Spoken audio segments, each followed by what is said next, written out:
गारापुर नाम का गांव था, जहां पर वीर अपनी बीवी चित्रा के साथ रहता था।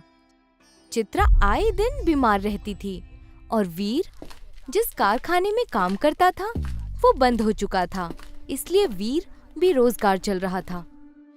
चित्रा, तुम ठीक तो हो? मुझे माफ कर देना, मेरे पास तो दवाई खरीदने के भी पैसे नहीं है। वीर जी, आप निश्चिंत रहिए, मैं ठीक हो जाऊंगी। मुझे कुछ भी नहीं हुआ है। आपके काम का क्या हुआ?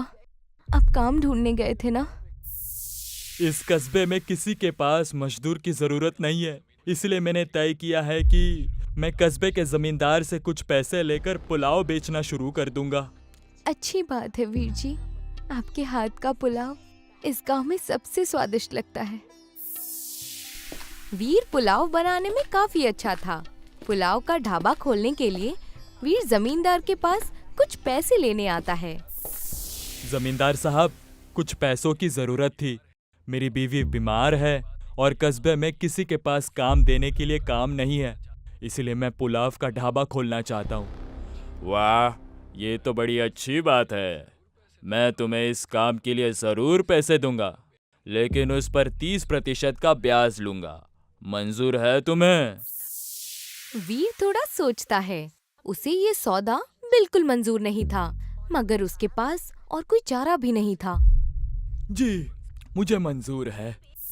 करीब 1 हफ्ते बाद वीर का पुलाव ढाबा तैयार हो जाता है और वो पुलाव बेचना शुरू कर देता है।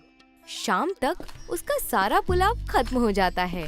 वीर अपनी दुकान से बाहर आता है। आज पहला दिन था, तो भी काफी अच्छी कमाई हुई मेरी। जरा चाय लेकर आता हूँ पीने के लिए। वीर चाय लेने जा ही रहा होता है कि तभी जमींदार की बेटी स्मृति अपनी गाड़ी तेजी से लाकर ढाबे से टकरा देती है। ढाबा तहस नहस हो जाता है और स्मृति बिना रुके वहाँ से चली जाती है। अरे मेरा ढाबा, मेरा ढाबा, अब मैं क्या करूँगा? वीर भागकर जमींदार के घर पहुँचता है और उसे बताता है कि उसकी बेटी ने अपनी कार से उसके ढाबे को उड़ा दिया। स्मृति भी वहीं खड़ी होती है। जमींदार ये बात सुनकर स्मृति से कहता है, ये तुमने क्या किया? तुमने अपने कार से ढाबे को ही टक्कर मार दी। क्या पिताजी, एक ढाबे को ही तो ठोका है। मैं ये बात इसीलिए नहीं कह रहा कि ये ढाबे को कुछ हो गया है, बल्कि इसलिए अगर तुम्हें कुछ हो जाता तो। मालिक, अब मैं क्या करूं? मेरे पैसे कमाने का जरिया एक वो ढाबा ही था। मैं ये बात मानता हूँ, मगर जाने दो। छोटी बच्ची है, ऐसी छोटी मोटी बात होती रहती है। बस ये कर्जा चुका दो। मालिक, लेकिन आपकी बेटी की वजह से ही तो।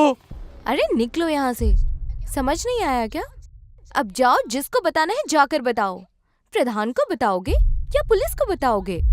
सब कुछ हमारी जेब में है। जाओ फुटो यहाँ से। वीर वहाँ से मायूस होकर निकल जाता है और नदी के किनारे जाकर रोने लगता है। अब मैं अपनी बीवी को क्या जवाब दूंगा? कैसे उसके लिए दवाई खरीदूंगा? उसकी मदद करूंगा? कुछ समझ में नहीं आ रहा। तभी वहाँ नदी के किनारे बड़ी घास उसे हिलती हुई नजर आती है।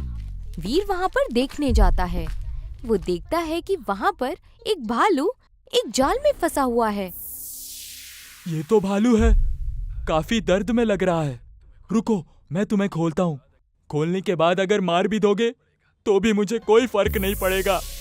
वीर उसका जाल खोल देता है और भालू आजाद हो जाता है। भालू अचानक से बात करने लगता है।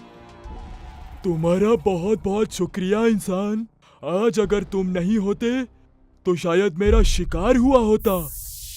वीर हैरान रह जाता है कि ये भालू बात कैसे कर सकता है। ऐसे चौंको मत आदमी, मैं बोलने वाला भालू हूँ। चलो मेरे साथ, मैं मेरी जान बचाने के बदले तुम्हें कुछ देना चाहता हूँ। भालू उसे अपनी गुफा में ले जाता है, जहाँ पर 3 बड़े बड़े नारियल रखे थे। भालू उनमें से एक नारियल वीर को दे देता है।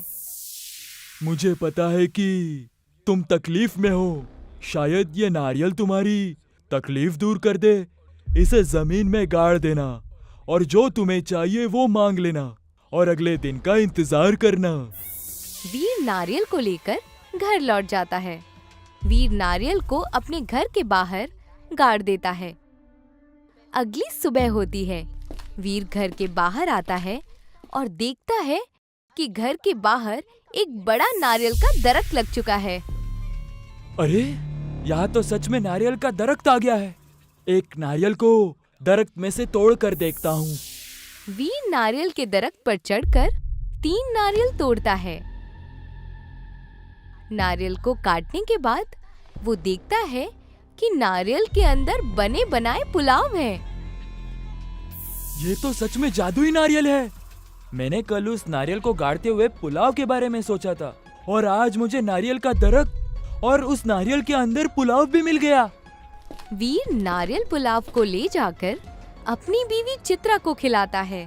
नारियल पुलाव खाते ही चित्रा की तबीयत पूरी तरीके से ठीक हो जाती है। ये तो काफी लजीज पुलाव है पतिदेव। ये नारियल पुलाव लोगों की तबीयत को ठीक कर देगा। इसे जल्दी से गांव में बेचना शुरू कर दो। मैं भी ठीक हो चुकी हूँ। अब मैं भी इसे आपके साथ बेचूंगी।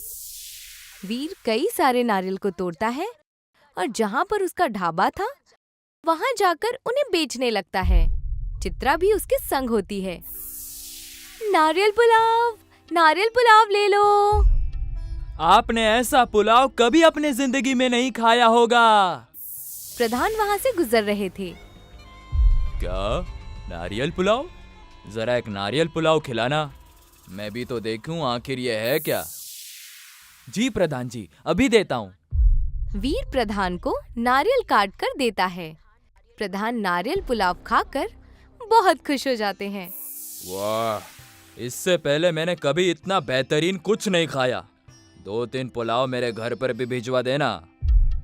जी, अभी भेज देते हैं। धीरे धीरे पूरे गांव में सब नारियल पुलाव के दीवाने हो जाते हैं और वीर रईस हो जाता है।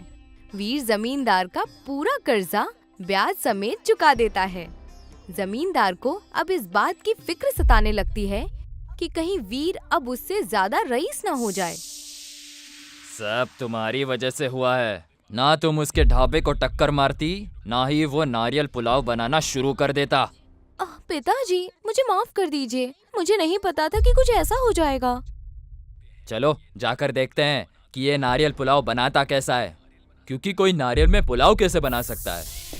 जमींदार और उसकी बेटी स्मृति दोनों ही वीर के दुकान पर जाते हैं। मुझे माफ कर दो वीर, मुझे तुम्हारे साथ ऐसे पेश नहीं आना चाहिए था। मेरी बेटी ने तुम्हारे ढाबे को खराब करके बहुत बुरा किया। मुझे माफ कर दीजिए।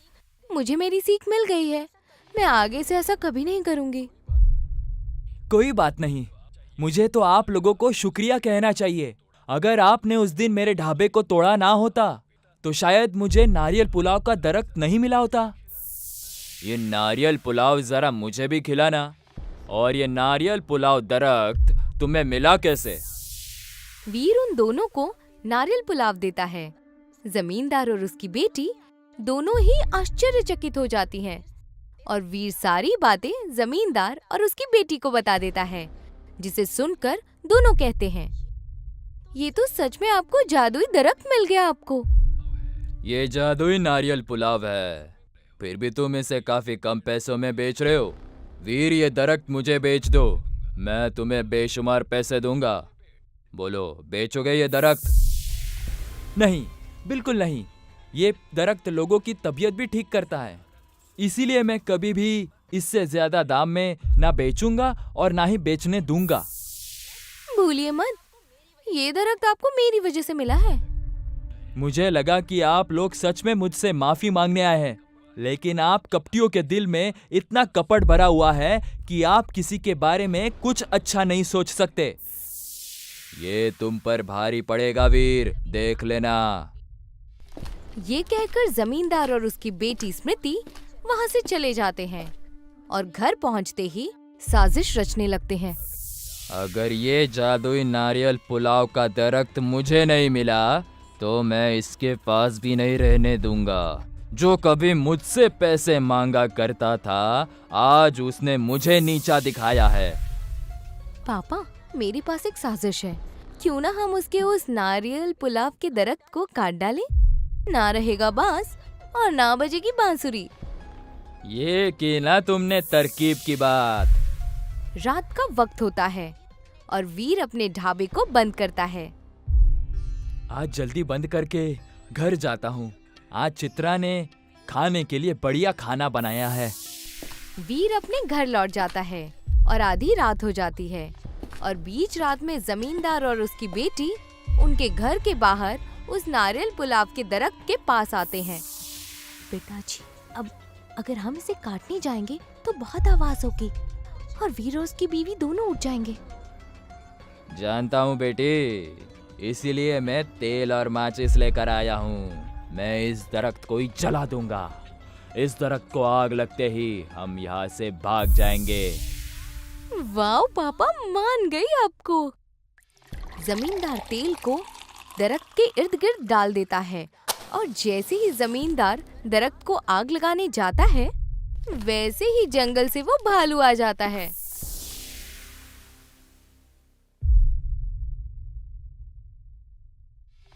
उसे मैंने ये पुलाव का पेड़ दिया था।